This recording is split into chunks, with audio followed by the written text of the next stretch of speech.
പ്രിയപ്പെട്ട ശ്രോതാക്കൾ, കർത്താവിന്റെ നിസ്തുല്യ നാമത്തിൽ വീണ്ടും സ്നേഹവന്ദനം. ജീവനുള്ള ദൈവവചനം നിങ്ങളുമായി പങ്കുവെക്കുവാൻ ഈ ആയുസ്സിൽ ദൈവം തരുന്ന വിലയേറിയ അവസരമായി കർത്താവിന് സ്തോത്രം ചെയ്യുന്നു.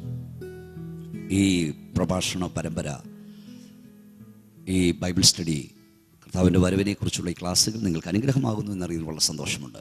കഴിഞ്ഞ ആഴ്ചയിലും ഈ പ്രഭാഷണം കേട്ട് ഞങ്ങളെ വിളിച്ച എല്ലാവർക്കും ഒരിക്കൽ കൂടെ നന്ദി. പ്രാർത്ഥന ആവശ്യപ്പെട്ടവർക്ക് വേണ്ടി ഞങ്ങൾ തുടർച്ചയായി പ്രാർത്ഥിച്ചുകൊണ്ടിരിക്കുന്നു. ദയവായി ഈ പ്രഭാഷണ പരമ്പരയിൽ ദൈവവചനം നിങ്ങളെ ഏതെങ്കിലും വിധത്തിൽ സ്പർശിക്കുന്നെങ്കിൽ, നിങ്ങൾക്ക് അനുഗ്രഹമാകുന്നെങ്കിൽ ദയവായി ഞങ്ങളെ അറിയിക്കാൻ മടിക്കരുത്. നിങ്ങളുടെ പ്രാർത്ഥനാ വിഷയങ്ങളും ഞങ്ങളെ അറിയിക്കണം. കർത്താവ് സഹായിക്കട്ടെ. യേശു കർത്താവിൻ്റെ മടങ്ങിവരവ് സംഭവിക്കുകയില്ല എന്ന് വരുത്തി തീർക്കുവാൻ പിശാച് പല പദ്ധതി ഇറക്കുന്നുണ്ടെങ്കിലും, ഞാൻ മുമ്പ് പറഞ്ഞതുപോലെ നമ്മുടെ കർത്താവിൻ്റെ മടങ്ങിവരവ് കാത്തിരിക്കുന്നവരുടെ എണ്ണം കുറഞ്ഞുകൊണ്ടിരിക്കുകയല്ല, അവരുടെ എണ്ണം കൂടിക്കൊണ്ടിരിക്കുകയാണ്. യേശുവിൻ്റെ വരവിന് മുമ്പ് ഭൂമിയിൽ നടക്കേണ്ട 96 അടയാളങ്ങൾ ബൈബിളിൽ മുന്നമേ രേഖപ്പെടുത്തി. 2000 വർഷങ്ങൾക്ക് മുമ്പ് ബൈബിളിൽ രേഖപ്പെടുത്തി വെച്ചു. കാലഘട്ടം മാറുന്നതിനനുസരിച്ച് മാറ്റി എഴുതിക്കൊണ്ടിരിക്കുന്നതല്ല ബൈബിൾ. മുന്നമേ മുന്നറിയിപ്പുകൾ ദൈവം നൽകി, അടയാളങ്ങൾ അറിയിച്ചു. അവ നമ്മുടെ കൺമുമ്പിൽ നിവർത്തിക്കുന്നതിനെക്കുറിച്ച് നമ്മൾ പഠിച്ചുകൊണ്ടിരിക്കുകയാണ്. അതിൽ അതിപ്രധാനമായതാണ് ഇസ്രായേലിൻ്റെ ചിതറലും കൂട്ടിച്ചേർപ്പും. ഇസ്രായേലിനെ ചിതറിച്ചവൻ തന്നെ അവരെ കൂട്ടിച്ചേർത്തുകൊണ്ടിരിക്കുന്നു. ഇസ്രായേലിൻ്റെ മടങ്ങിവരവ് യേശു കർത്താവിൻ്റെ മടങ്ങിവരവിൻ്റെ അടയാളമാണ്. നമ്മൾ വായിച്ചുകൊണ്ടും വിചിന്തനം ചെയ്തുകൊണ്ടിരിക്കുന്ന വേദഭാഗം മത്തായി 24:33 മത്തായി സുവിശേഷം 24:33. അത്തിമുതലായ സകല വൃക്ഷങ്ങളെ നോക്കുക, അതിൻ്റെ കൊമ്പുള്ളതായി ഇല തളിർക്കുമ്പോൾ വേനൽ അടുത്തു എന്ന് നിങ്ങൾ അറിയുന്നുവല്ലോ. അങ്ങനെ നിങ്ങൾ ഇതൊക്കെയും കാണുമ്പോൾ അവൻ അടുക്കൽ വാതുക്കൽ തന്നെ ആയിരിക്കുന്നു എന്ന് അറിഞ്ഞുകൊള്ളുവീൻ. യേശു കർത്താവിൻ്റെ വചനത്തിൻ്റെ നിവൃത്തി നമ്മുടെ കൺമുമ്പിൽ കാണുന്നു. കഴിഞ്ഞ എപ്പിസോഡ് നമ്മൾ ചിന്തിച്ചു, ഇസ്രായേലിൻ്റെ അനുഗ്രഹം അനുഭവിച്ച കാലഘട്ടം, തിരസ്കരണത്തിൻ്റെ കാലഘട്ടം, യഥാസ്ഥാനത്തിൻ്റെ കാലഘട്ടം. ദൈവത്തിൻ്റെ ദാസനായ മോശയിലൂടെ ദൈവത്തെ രാജ്യം സ്ഥാപിക്കും മുമ്പ് മരുഭൂമി യാത്രയിൽ തന്നെ ഇത് അറിയിച്ചു. അവയെല്ലാം അവരുടെ ജീവിതത്തിൽ സംഭവിച്ചു. ലോകജാതികളിൽ വാരി വിതറുമെന്ന് ദൈവം പറഞ്ഞു. ഭൂമിയുടെ അറ്റം മുതൽ അറ്റം വരെ ചിതറിക്കുമെന്ന് പറഞ്ഞു. ഒരു കൊച്ചു രാജ്യത്തെ വിത്ത് വിതറുന്ന പോലെ ലോകം മുഴുവൻ വാരി വിതറുമെന്ന് പറഞ്ഞു. അങ്ങനെ അവരെ ദൈവം വാരി വിതറി. വാരി വിതറുമെന്ന് പറഞ്ഞ ദൈവം തന്നെ യെശയ്യാ 27:12 ആവർത്തന പുസ്തകം 30:3 പെറുക്കിയെടുക്കുമെന്ന് പറഞ്ഞു. അങ്ങനെ ദൈവം അവരെ പെറുക്കിയെടുത്തുകൊണ്ടിരിക്കുന്നു. യെശയ്യാ പ്രവചനം 46-ാം അധ്യായം 10 വാക്യങ്ങൾ ഞാൻ വായിക്കുന്നു. ആരംഭത്തിൽ തന്നെ അവസാനവും പൂർവ്വകാലത്ത് തന്നെ മേലാൽ സംഭവിപ്പാനുള്ളതും ഞാൻ പ്രസ്താവിക്കുന്നു. എൻ്റെ ആലോചന നിവർത്തിയാകും, ഞാൻ എൻ്റെ താല്പര്യമൊക്കെയും അനുഷ്ഠിക്കുമെന്ന് ഞാൻ പറയുന്നു. 11 അവസാനം, ഞാൻ പ്രസ്താവിച്ചിരിക്കുന്നു, ഞാൻ നിവർത്തിക്കും, ഞാൻ നിരൂപിച്ചിരിക്കുന്നു, ഞാൻ അനുഷ്ഠിക്കും. പ്രിയ സ്നേഹിതരെ, സംഭവിച്ചു കഴിഞ്ഞല്ല, സംഭവിക്കും മുമ്പ് ദൈവം അവയെ അരുളി ചെയ്യുന്നു. പൂർവ്വകാലത്ത് തന്നെ മേലാൽ സംഭവിപ്പാനുള്ളത് ദൈവം പ്രസ്താവിക്കുന്നു. ദൈവം ഒന്ന് നിർണയിച്ചാൽ അത് നടന്നിരിക്കും. ദൈവം ഒന്ന് പ്രസ്താവിച്ചാൽ അത് സംഭവിച്ചിരിക്കും. മരത്തിന്മേൽ തൂങ്ങുന്നതിനെല്ലാം ശപിക്കപ്പെട്ടവനെന്ന് വേദപുസ്തകം എഴുതി. യേശു കർത്താവിൻ്റേത് ക്രൂശുമരണമായിരിക്കും എന്നത് വേദപുസ്തകത്തിൽ നമ്മെ രേഖപ്പെടുത്തി. വേദപുസ്തകത്തിൽ ആ പ്രവചനം നടക്കുമ്പോൾ ക്രൂശിക്കൽ എന്ന ഏർപ്പാട്, കുറ്റവാളികളെ ക്രൂശിച്ചു കൊല്ലുക എന്ന ഏർപ്പാട് ലോകത്തിലില്ലായിരുന്നു. പക്ഷെ യേശു കർത്താവിൻ്റെ കാലമായപ്പോൾ ക്രൂശീകരണം ലോകത്തിൽ നടപ്പാക്കുന്ന റോമൻ ഭരണാധികാരികളെ ദൈവം കൊണ്ടുവന്നു. അത് നടപ്പാക്കി. വേദപുസ്തകത്തിൽ പണ്ട് പ്രസ്താവിച്ച പലതും അത് പ്രസ്താവിക്കപ്പെടുമ്പോൾ, പ്രവചിക്കുമ്പോൾ അങ്ങനെ ഒരു പ്രതിഭാസമില്ലായിരുന്നു. പക്ഷേ സമയമായപ്പോൾ ദൈവം അത് നടപ്പിൽ വരുത്തി. വെളിപ്പാട് പുസ്തകത്തിൽ മഹോദരകാലത്ത് 2 സാക്ഷികളെ ദൈവം അയക്കും. വെളിപ്പാട് പുസ്തകം പറഞ്ഞു, മോശ, ഏലിയാവ്. ചിലർ ഹാനോക്കും ഏലിയാവുമാന്ന് പറയുന്നു. അവിടെ എഴുതിയിരിക്കുന്നത് അവർ ആന്റി ക്രൈസ്റ്റ്, എതിർ ക്രിസ്തുവിനോട് എതിരായി പടവെട്ടും. അവസാനം അവർ രക്തസാക്ഷികളായി മരിക്കും. ആ മരിക്കുന്ന ദൈവദാസന്മാരുടെ ഡെഡ് ബോഡി, മൃതശരീരം, ശവശരീരം യെരൂശലേമിൽ കിടക്കും. അത് ഭൂലോകത്തിലുള്ള സകല ജാതികളും സകല വംശങ്ങളും ആ ഡെഡ് ബോഡി കാണുമെന്ന് ബൈബിൾ പറഞ്ഞു. അത് മാത്രമല്ല, ആളുകൾ നോക്കി നിൽക്കുമ്പോൾ തന്നെ, വാച്ച് ചെയ്തുകൊണ്ടിരിക്കുമ്പോൾ തന്നെ അവർ എഴുന്നേൽക്കും. അവർ മുഴങ്കാലിൽ അവർ നിവർന്നു നിൽക്കും. അവർ ജനം കാണുക സ്വർഗാരോഹണം ചെയ്യുമെന്ന് വിശുദ്ധ ബൈബിൾ വെളിപ്പാട് പുസ്തകം പറഞ്ഞു. വെളിപ്പാട് പുസ്തകം 11-ാം അധ്യായം 7-8 വാക്യങ്ങൾ അതിനെക്കുറിച്ച് കാണാം. അവർ തങ്ങളുടെ സാക്ഷ്യം തികച്ച ശേഷം ആഴത്തിൽ നിന്ന് കയറുന്ന മൃഗം അവരോട് പടവെട്ടി അവരെ ജയിച്ച് അവരെ കൊന്നുകളയും. അവരുടെ കർത്താവ് ക്രൂശിക്കപ്പെട്ടതും ആത്മീയമായ സോദോം എന്ന് മിസ്രൈം എന്നും പേരുള്ളതുമായ മഹാനഗരത്തിൻ്റെ വീതിയിൽ അവരുടെ ശവം കിടക്കും. അടുത്ത പദം ശ്രദ്ധിക്കണേ. സകല വംശക്കാരും ഗോത്രക്കാരും ഭാഷക്കാരും ജാതിക്കാരും അവരുടെ ശവം 3.5 ദിവസം കാണും. അവരുടെ ശവം കല്ലറയിൽ വെപ്പാൻ സമ്മതിക്കുകയില്ല. ഈ പ്രവാചകന്മാർ ഇരുവരും ഭൂമിയിൽ വസിക്കുന്നവരെ ദണ്ഡിപ്പിച്ചതുകൊണ്ട് ഭൂവാസികൾ അവർ നിമിത്തം സന്തോഷിച്ച് ആനന്ദിക്കുകയും അന്യോന്യം സമ്മാനം കൊടുത്തയക്കുകയും ചെയ്യും. അടുത്തത് 3.5 ദിവസം കഴിഞ്ഞ ശേഷം ദൈവത്തിൻ്റെ ജീവശ്വാസം അവരിൽ വന്ന് അവർ കാലൂന്നി നിന്നു. അവരെ കണ്ടവർ ഭയവശുവരായി തീർന്നു. ഇവിടെ കയറി വരുവീൻ എന്ന സ്വർഗത്തിൽ നിന്നൊരു മഹാശബ്ദം പറഞ്ഞു കേട്ടു. അവർ സ്വർഗത്തിലേക്ക് കയറി. അവിടെ ശത്രുക്കൾ അവരെ നോക്കിക്കൊണ്ടിരുന്നു. പ്രിയ സ്നേഹിതരെ, മഹോദരകാലത്തെ സാക്ഷികളായി വരുന്ന ദൈവത്തിൻ്റെ അഭിഷക്തന്മാർ മോശയും ഏലിയാവും കൊല്ലപ്പെട്ട് കിടക്കുമ്പോൾ 3.5 ദിവസം ലോകത്തിലുള്ള സകല ഭാഷക്കാരും വംശക്കാരും വർഗക്കാരും വർണ്ണക്കാരും വരെ കാണുമെന്ന് ബൈബിൾ പറഞ്ഞു. ഇത് വായിക്കുന്ന ആളുകൾക്ക് ഇത് ഭോഷത്വമായി തോന്നിയിരിക്കാം. എങ്ങനെ കാണും? അന്ന് ടെലിവിഷൻ കണ്ടുപിടിച്ചിട്ടില്ല, ഇൻ്റർനെറ്റ് ഇല്ല, കമ്പ്യൂട്ടർ ഇല്ല. ഇതെഴുതുന്ന കാലത്ത് ഈ പ്രവചനം വരുമ്പോൾ. പക്ഷെ നമുക്കിപ്പോൾ അറിയാം, വാഷിങ്ടണിൽ അമേരിക്കൻ പ്രസിഡന്റ് സത്യപ്രതിജ്ഞ ചെയ്ത് അധികാരമേൽക്കുമ്പോൾ കേരളത്തിൽ കുഗ്രാമത്തിൽ ഇരുന്നു കൊണ്ട് അത് കാണാൻ ഇപ്പോൾ കഴിയും. വാഷിങ്ടണിലെ അമേരിക്കൻ പ്രസിഡന്റ് മാത്രമല്ല, ലോകത്തിൽ എവിടെ എന്ത് നടന്നാലോ ചലനങ്ങൾ, മധ്യപൂർവ്വ ഏഷ്യയിൽ നടക്കുന്ന യുദ്ധങ്ങൾ, ബോംബിടലുകൾ, പ്രാണരക്ഷാർത്ഥം ജനം ഓടിപ്പോകുന്നൊക്കെ നിങ്ങളുടെ വീട്ടിൽ നിന്ന് കാണാം. തിരുവനന്തപുരം സെക്രട്ടേറിയറ്റിൽ നടക്കുന്ന കലാപങ്ങൾ നിങ്ങളുടെ വീട്ടിൽ നിന്ന് കാണാം. ലോകത്തേത് കോണിൽ എന്ത് നടന്നാലും ഇപ്പോൾ ടെലിവിഷനിലൂടെ നിങ്ങൾക്ക് ലൈവായത് കാണാം. ബഹിരാകാശത്തേക്ക് പേടകമയക്കും നിങ്ങൾ കാണുന്നില്ലേ? അപ്പോൾ വേദപുസ്തകം എഴുത കാലത്ത് അങ്ങനൊരു സംഭവം മനുഷ്യന് ഭാവന ചെയ്യുവാൻ കഴിയില്ലായിരുന്നു. പക്ഷേ ദൈവം ഇത് കൊണ്ടുവന്നു. ടെലിവിഷൻ കൊണ്ടുവന്നു, ഇന്റർനെറ്റ് കൊണ്ടുവന്നു, കമ്പ്യൂട്ടർ കൊണ്ടുവന്നു. ഈ പ്രവചനം നിവർത്തിക്കണം. ലോകത്തുള്ള സകല ആളുകളും അത് കാണും. ലൈവായി ടെലികാസ്റ്റ് ചെയ്തുകൊണ്ടിരിക്കും. കാരണം അവരുടെ പ്രവചനകാലത്ത് അവർ മനുഷ്യനെ ദണ്ഡിപ്പിച്ചതായി കാണാം. പ്രവചനകാലത്ത് കാരണം ദുഷ്പ്രവർത്തിക്കാരായ ആളുകളെ അവർ കൽപ്പിച്ചപ്പോൾ ബാധകൾ വന്നു. അതുകൊണ്ട് അവർ മരിച്ചപ്പോൾ അങ്ങോട്ടും ഇങ്ങോട്ടും സമ്മാനം കൊടുത്തയച്ചു ആളുകൾ. ഒരു മനുഷ്യൻ മരിക്കുമ്പോൾ അങ്ങോട്ടും ഇങ്ങോട്ടും സമ്മാനം കൊടുത്തയക്കുക എന്ന് പറഞ്ഞാൽ അതിനേക്കാൾ നികൃഷ്ടമായ കാര്യമുണ്ടോ? അപ്പോൾ ഈ വിശുദ്ധന്മാരോട് ലോകം അങ്ങനെയാണ് പെരുമാറിയത്. 3.5 ദിവസം അവരുടെ ശവം കല്ലറയിൽ വെപ്പിച്ചില്ലെന്നാണ് അവർ എഴുതിയിരിക്കുന്നത്. 3.5 ദിവസം കഴിഞ്ഞപ്പോൾ അവർ എഴുന്നേറ്റ് നിന്നു. അത് ലോകം മുഴുവൻ കാണും. അവർ പരിഭ്രമിക്കും. അത് മാത്രമല്ല, അവർ ലോകം മുഴുവൻ നോക്കി നിൽക്കുമ്പോൾ അവർ സ്വർഗത്തിലേക്ക് കയറിപ്പോകും. അത് കാണുമെന്ന് ബൈബിൾ എഴുതിയത് ഇപ്പോൾ കാണാൻ സംവിധാനം ഒരുക്കിയെങ്കിൽ സ്നേഹിത, ആ സംഭവം നടക്കും. അത് സംഭവിക്കും. അപ്പോൾ ഞാൻ പറഞ്ഞതിൻ്റെ സാരം, ദൈവം ഒന്ന് കൽപ്പിച്ചാൽ അത് സംഭവിക്കും.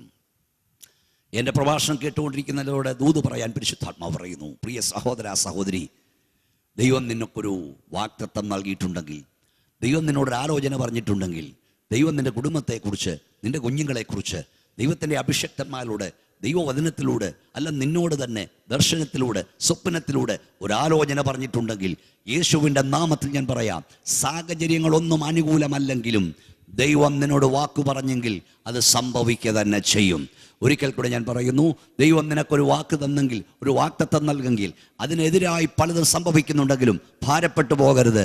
നിന്നോട് വാക്ക് പറഞ്ഞവൻ സർവശക്തനാകിയാൽ അവൻ പറഞ്ഞ സമയത്ത് അത് സംഭവിക്കുക തന്നെ ചെയ്യും.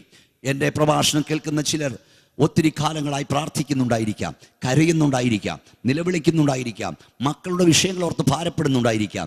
നിങ്ങളുടെ തലമുറയെക്കുറിച്ച്, നിങ്ങളെക്കുറിച്ച്, നിങ്ങളുടെ സഭയെക്കുറിച്ച്, നിങ്ങളുടെ കുടുംബത്തിൻ്റെ അവസ്ഥയെക്കുറിച്ചൊക്കെ ശ്രേഷ്ഠമേറിയ പ്രവചനങ്ങൾ, ആലോചനകൾ, അരുളപ്പാടുകൾ നിങ്ങൾ പ്രാപിച്ചിട്ടും നിങ്ങൾ ചിന്തിക്കാത്തതും നനയ്ക്കാത്തതും പ്രതീക്ഷിക്കാത്തതും നിങ്ങൾക്ക് സംഭവിക്കുന്നെങ്കിൽ, നിങ്ങളുടെ തലമുറ സംഭവിക്കുന്നെങ്കിൽ, നിങ്ങളുടെ തലമുറ ദൈവ വഴി വിട്ട് മാറുന്നെങ്കിൽ, യേശുവിൻ്റെ നാമത്തിൽ ഞാൻ പറയുന്നു, നിങ്ങൾ ഭാരപ്പെട്ടു പോകരുത്.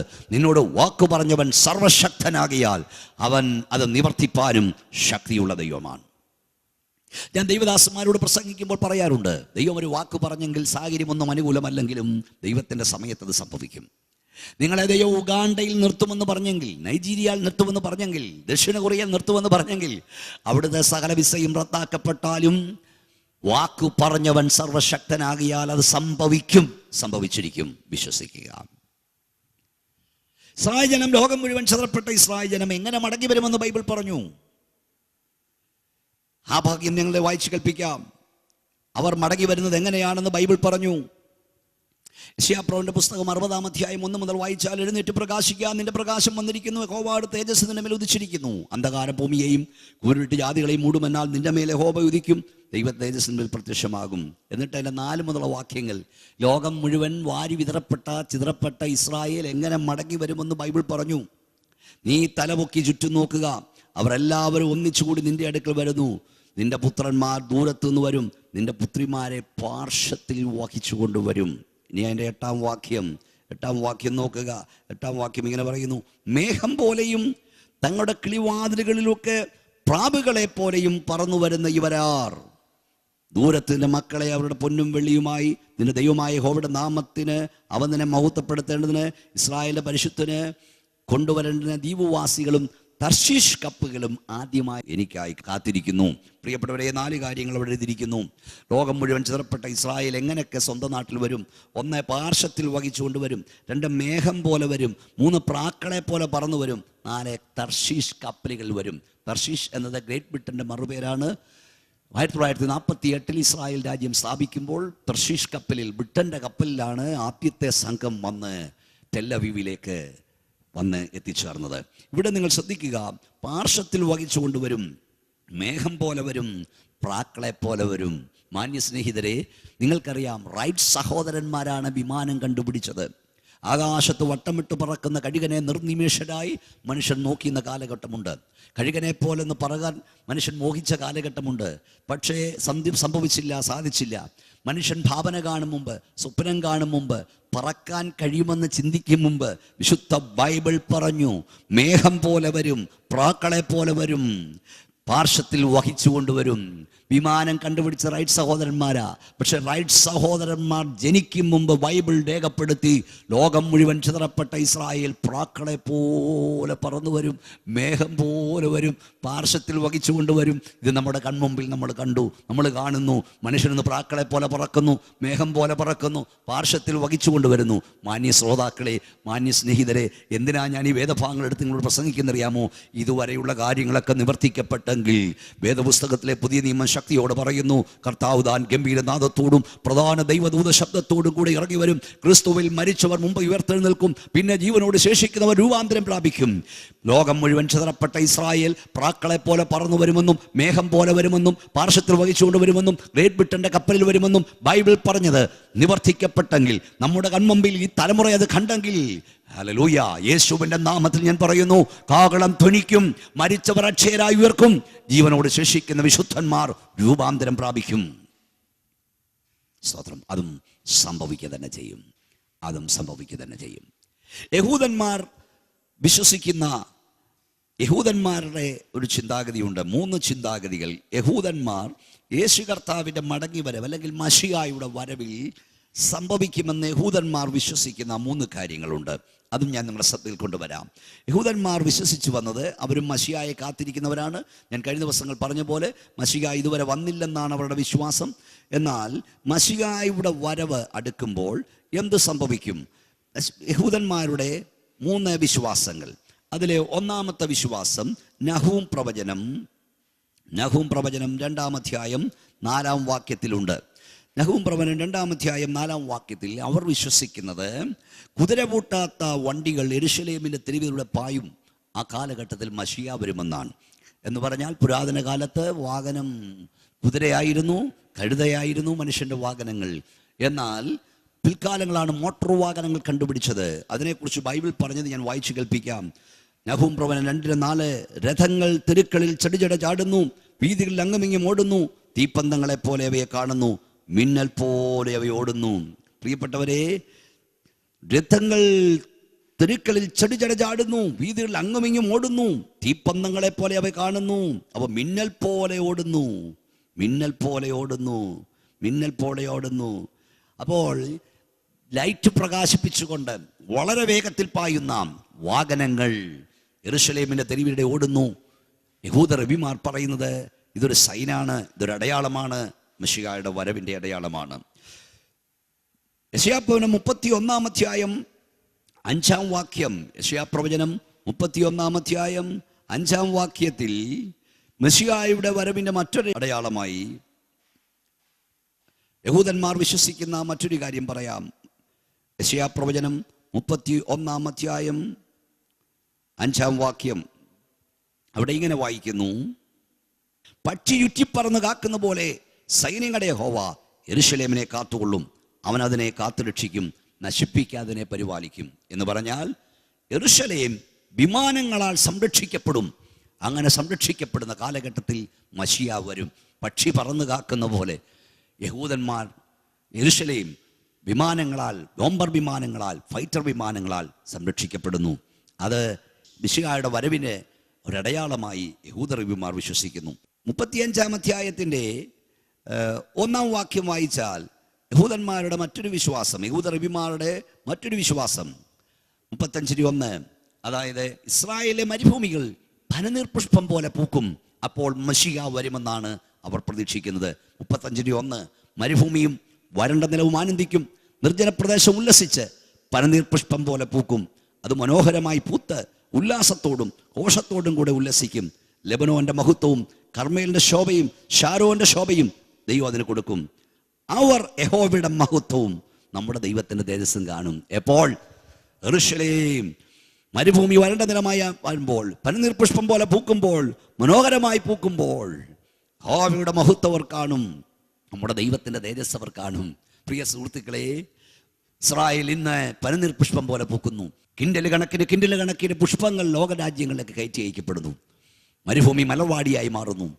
മരുഭൂമിയായി വിണ്ടുകിടന്നുറങ്ങി വലിയ ഫലപുഷ്ടമായി മാറുന്നു. ലോകത്തിലെ അനേക രാജ്യങ്ങളിലേക്ക് ഇസ്രായേൽ ഫ്രൂട്ട്സുകളും പുഷ്പങ്ങളും കയറ്റി അയക്കുന്നു. ഇവയെല്ലാം യേശു കർത്താവിൻ്റെ മടങ്ങി വരവിൻ്റെ അടയാളങ്ങളാണ്. ഇസ്രായേലിനെ ചിതറിച്ചവൻ അവരെ കൂട്ടിച്ചേർക്കുന്നു. വേദപുസ്തകം പറഞ്ഞു, റോമാലേഖനത്തിൽ ഇങ്ങനെ പറയുകയുണ്ടായി, അവരുടെ ഭ്രംശം ലോകത്തിൻ്റെ നിരപ്പിന് ഹേതുവായെങ്കിൽ അവിടെ അംഗീകരണം മരിച്ചവരുടെ ഉയർപ്പെന്നല്ലാതെ മറ്റെന്താകും?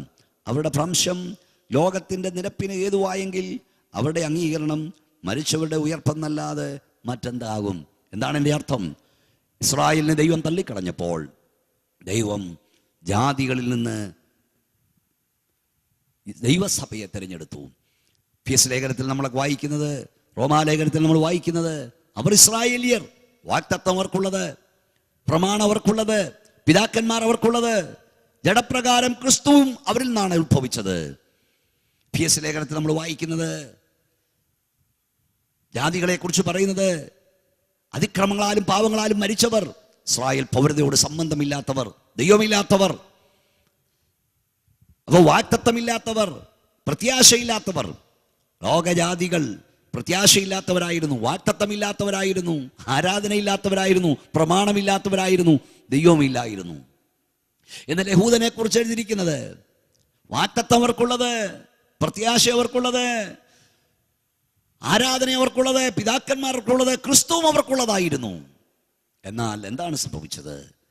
വേദപുസ്തകം ലൂക്കോസ് സുവിശേഷം 19:41, ലൂക്കോസിന്റെ സുവിശേഷം 19-ാം അധ്യായം 41-ാം വാക്യത്തിൽ ഇങ്ങനെ എഴുതിയിരിക്കുന്നു, അവർക്ക് സമാധാനം കൊടുക്കുവാൻ വന്ന നാസ്രയനായ യേശുവിനെ അവർ ക്രൂശിച്ചു. ആ വേദഭാഗം ഞാൻ വായിച്ചു കേൾപ്പിക്കാം. ലൂക്കോസ് സുവിശേഷം 19:41, അവൻ നഗരത്തിൽ സമീപിച്ചപ്പോൾ അതിനെ കണ്ട് അതിനെക്കുറിച്ച് കരഞ്ഞു. ഈ നാളിൽ നിന്റെ സമാധാനത്തോളം നീ അറിഞ്ഞുമെങ്കിൽ കൊള്ളായിരുന്നു. ഇപ്പോഴും അതിൻ്റെ കണ്ണിന് മറഞ്ഞിരിക്കുന്നു. നിന്റെ സന്ദർശനകാലം നീ അറിയാത്തതുകൊണ്ട് നിന്റെ ശത്രുക്കൾ നിനക്ക് ചുറ്റും വാടകോരി നിന്നെ വളഞ്ഞ് നിന്നെ നാലുപുറത്തും ഞെരുക്കി നിന്നെയും നിന്റെ മക്കളെയും നിലത്ത് തള്ളിയിട്ട് നിന്റെ മേൽ കല്ലിന്മേൽ കല്ല് ശേഷിക്കാതിരിക്കുന്ന കാലം നിനക്ക് വരും എന്ന് കർത്താവ് മുന്നറിയിപ്പ് നൽകി. യേശു ദേവാലയം കണ്ട് കരഞ്ഞു. അതിന് വരാൻ പോകുന്ന അനർത്ഥം കണ്ട് യേശു കരഞ്ഞു. മത്തായി സുവിശേഷം 23-37 വാക്യങ്ങൾ. യെരൂശലേമേ യെരൂശലേമേ, പ്രവാചകന്മാരെ കൊല്ലുകയും നിന്റെ അടുക്കൽ അയച്ചിരിക്കുന്നവരെ കല്ലെറിയുകയും ചെയ്യുന്നവളെ, കോഴി തൻ്റെ കുഞ്ഞുങ്ങളെ ചിറകിൽ കീഴ്പ്പ് ചേർക്കും പോലെ നിന്റെ മക്കളെ ചേർത്ത് കൊള്ളുവാൻ എനിക്ക് എത്ര വട്ടം മനസ്സായിരുന്നു, നിങ്ങൾക്കോ മനസ്സായില്ല. നിങ്ങളുടെ ഭവനം ശൂന്യമായി തീരും. കർത്താവിൻ്റെ നാമത്തിൽ വരുന്നവൻ അനുഗ്രഹിക്കപ്പെട്ടവനെന്ന് നിങ്ങൾ പറയുമ്പോഴും നിങ്ങൾ ഇനിയും എന്നെ കാണുകയില്ല എന്ന് ഞാൻ നിങ്ങളോട് പറയുന്നു.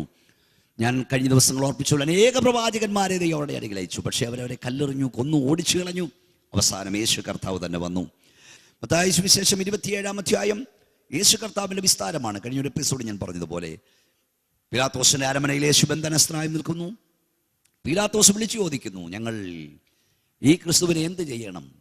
ബറബ്ബാസിന് പകരം യേശുവിനെ വിട്ടുതരണോ, ബറബ്ബാസിന് വേണോ? അവർ പറഞ്ഞു, ബറബ്ബാസിനെ വിട്ടുതരിക, യേശുവിനെ ക്രൂശിപ്പാൻ ഏൽപ്പിക്കുക. അപ്പോൾ പീലാത്തോസ് പറഞ്ഞു, നീതിമാനാണ്, ഈ നീതിമാന്റെ രക്തത്തിൽ എനിക്ക് പങ്കില്ല. അവൻ പുരുഷാരംഭങ്ങൾക്ക് കൈ കഴുകിയപ്പോൾ അവർ പറഞ്ഞു, അവൻ്റെ രക്തം ഞങ്ങളുടെ മേലും ഞങ്ങളുടെ സന്താനത്തിന്മേൽ വരട്ടെ. പ്രിയപ്പെട്ടവരെ, അവർ യേശുവിൻ്റെ രക്തപ്പിഴ ചോദിച്ചു വാങ്ങിയായിരുന്നു. അതുകൊണ്ട് എന്താണ് സംഭവിച്ചത്? യോസീഫസ് എന്ന ചരിത്രകാരൻ രേഖപ്പെടുത്തിയിരിക്കുന്നത്, യെരൂശലേം തീത്തോസ് കൈസറിന്റെ നേതൃത്വത്തിൽ വെസ്പേഷ്യൻ എന്ന സൈന്യാധിപൻ യെരൂശലേമിനെ നിരോധിച്ചു. യെരൂശലേമിനെ യുദ്ധം ചെയ്തു. യെരൂശലേമിനകത്തോട്ടോ പുറത്തോട്ടോ ആളുകൾക്ക് പോകാൻ കഴിയാതെയായി. വലിയ കിടങ്ങുകൾ കുഴിച്ചു. ഭക്ഷണ സാധനങ്ങളെല്ലാം തീർന്നു. പുറത്തുപോയി ഭക്ഷണം കൈക്കൊള്ളുവാൻ കഴിയാതെയായി. ഭക്ഷണം തീർന്നു കഴിഞ്ഞപ്പോൾ, വെള്ളമില്ലാതായപ്പോൾ കൂട്ടത്തോട് ആളുകൾ വീണ് മരിക്കാൻ തുടങ്ങി. ടൈഫോയിഡും പ്ലേഗും ഒക്കെ പടർന്നു പിടിക്കാൻ തുടങ്ങി. ചണനാരികൾ, ചകരിമത്തകൾ, വൃക്ഷത്തിൻ്റെ തൊലികൾ മനുഷ്യൻ തിന്നു. പട്ടി, പൂച്ച എന്നിവയെ മനുഷ്യൻ ജീവൻ നിലനിർത്താൻ പുഴുങ്ങി തിന്നു. സ്വന്തം കുഞ്ഞുങ്ങളെ വരെ യഹൂദൻ പുഴുങ്ങി തിന്നുന്നതായിട്ടാണ് ജോസീഫസ് പറയുന്നത്. അവസാനം യെരൂശലേം ഇടിക്കപ്പെട്ടു. യെരൂശലേം ദൈവാലയം തീവച്ച് നശിപ്പിച്ചു. അഫ്രപ്രാളികളാൽ, വൈഡൂര്യങ്ങളാൽ, രത്നങ്ങളാൽ കവിതമായി യെരൂശലേം അത് തീവച്ചപ്പോൾ ഉരുകി. യെരൂശലേം ദൈവാലയം തീവച്ചപ്പോൾ അതിലെ സ്വർണ്ണങ്ങൾ ഒഴുകി താഴേക്കിറങ്ങി. അപ്പോൾ അയാൾ ചെയ്തത്, ആനയെ കെട്ടിയ രഥം കൊണ്ട് യെരൂശലേം ഉഴുതുമറിച്ചു ആ സ്വർണ്ണക്കട്ടികൾ എടുക്കുവാൻ. ബൈബിൾ ഒരിക്കൽ പറഞ്ഞു, നിങ്ങൾ നിമിത്തം യെരൂശലേം വയൽ പോലെ ഉഴും, സിയോനെ ഉഴുതുമറിക്കുമെന്നുള്ള വചനം നിവർത്തിക്കപ്പെട്ടു. പ്രിയപ്പെട്ടവരെ, ഇതെല്ലാം നമ്മുടെ കൺമുമ്പിൽ നിവർത്തിച്ചെങ്കിൽ ഇപ്പോൾ നമ്മൾ കാണുന്നത് 1948 ഇസ്രായേൽ രാജ്യം സ്ഥാപിക്കപ്പെട്ടു. ലോകമെങ്ങുമുള്ള യഹൂദജാതി ചിതറി വരുന്നു, തിരിച്ചു വന്നുകൊണ്ടിരിക്കുന്നു. അതിനെക്കുറിച്ച് ഞാൻ മുമ്പേ പറഞ്ഞു, റോമാലേഖനം 11:15, അവിടെ ഭ്രംശം ലോകത്തിന് നിരപ്പിന് ഹേതുവായെങ്കിൽ അവിടെ അംഗീകരണം മരിച്ചവരുടെ ഉയർപ്പെന്നല്ലാതെ മറ്റെന്താകും? 102 സങ്കീർത്തനം 12-13 വാക്യങ്ങൾ. നീ എഴുന്നേറ്റ് സിയോനോട് കരുണ കാണിക്കും, അവളോട് കൃപ കാണിപ്പാനുള്ള കാലം അതിന് സമയം വന്നിരിക്കുന്നു. നിന്റെ ദാസന്മാർക്ക് അവളുടെ കല്ലുകളോട് താല്പര്യവും അവളുടെ പൂഴിയോട് അലിവും തോന്നും. അടുത്ത പദം, യഹോവ സിയോനെ പണിയുകയും തൻ്റെ മഹത്വത്തിൽ പ്രത്യക്ഷനാകുകയും ചെയ്യും. അപ്പോൾ യഹൂദജനത്തിന് യെരൂശലേമിലെ കല്ലുകളോട് ദയ തോന്നുമ്പോൾ, അല്ലെങ്കിൽ സിയോൻ പണിയുമ്പോൾ, അവളുടെ ദാസന്മാർക്ക് അവരുടെ കല്ലുകളോട് താല്പര്യമുണ്ട്, പൂഴിയോട് അലിവും തോന്നുമ്പോൾ, യഹോവ സിയോനെ പണിയും, അവൻ മഹത്വത്തിൽ പ്രത്യക്ഷനാകും. പ്രിയപ്പെട്ടവർ, യേശു മടങ്ങി വരാറായി. യഹൂദജാതിയുടെ മടങ്ങി വരവ് യേശുവിൻ്റെ വരവിനെ വിളിച്ചറിയിക്കുന്നു. നിങ്ങൾ ഒരുങ്ങിയിട്ടുണ്ടോ? ലോകം മുഴുവൻ സംഭവങ്ങളും യേശുവിൻ്റെ വരവിൻ്റെ മുന്നറിയിപ്പുകൾ നടക്കുന്നു. ഇസ്രായേൽ ജനത ഒരുങ്ങിക്കഴിഞ്ഞു. യേശു മടങ്ങി വരാറായി. കാഹളം ധ്വനിക്കാറായി. വിശുദ്ധന്മാർ ഉയർക്കാറായി. ഏത് നിമിഷവും കാഹളം ധ്വനിക്കാം. ഏത് നിമിഷവും യേശു മടങ്ങി വരാം. കാഹളധ്വനി നിങ്ങൾ വ്യക്തമായി കേൾക്കുമോ? യേശുവിൻ്റെ വരവിൽ നിങ്ങൾ എടുത്തുകൊള്ളപ്പെടുമോ? നിങ്ങൾ വിശുദ്ധ ജീവൻ നയിക്കുന്നുണ്ടോ? ഈ പ്രഭാഷണം കേൾക്കുന്നവരെ, ഈ മണ്ണിന് വേണ്ടി മാത്രം ജീവിക്കാതെ വിണ്ണിനെ കുറിച്ചുള്ള പ്രത്യാശ നിങ്ങൾക്കുണ്ടാകണം. മണ്ണിന് വേണ്ടി മാത്രം നിങ്ങൾ ജീവിച്ച് മരിക്കരുത്. കാഹളനാദം കേട്ടാൽ നിങ്ങൾ കൈവിടപ്പെട്ടു പോകരുത്. കാഹളനാദം കേൾക്കാൻ നിങ്ങൾ റെഡിയായിരിക്കുക. മുമ്പേ ഞാൻ പറഞ്ഞല്ലോ, ജാതികൾ ദൈവം അംഗീകരിച്ചത് യഹൂദൻ്റെ തിരസ്കരണ നിമിത്തമാണ്. ഞാൻ മുമ്പേ ഓർപ്പിച്ച പോലെ ന്യായപ്രമാണവും പിതാക്കന്മാരും വാഗ്ദത്തവും എല്ലാം അവർക്കായിരുന്നു. ക്രിസ്തു അവരുടേതായിരുന്നു.